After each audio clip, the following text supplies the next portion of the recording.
How to stop video autoplay in Instagram. Hello everybody, welcome back to our channel. Today in this video we'll guide you through how you can stop video autoplay in Instagram. So let's begin with the process on how we can fix that. But before that, don't forget to hit that like, share and subscribe icon.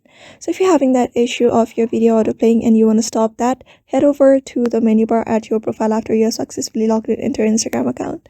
After you have successfully logged in, just head over to your profile. You can find this three horizontal lines, which is the menu bar of the Instagram. Just tap on it at the upper right corner. After that, you just need to scroll a bit until you're able to find this option called data usage and media quality under your app and media. You're just gonna look up for this option, which is available under the language section. Just tap on it and you'll be finding this use list data option.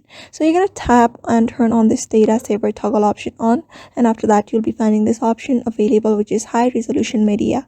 So click on it and you'll be finding this never and mobile plus Wi-Fi. So you're gonna tap on this mobile plus Wi-Fi and see if that fixes the issue. Otherwise, switch to never, and that should probably fix your issue of your video autoplaying on Instagram. So therefore, follow the steps in order to stop it. So I hope this video was helpful to you, and thank you for watching this video.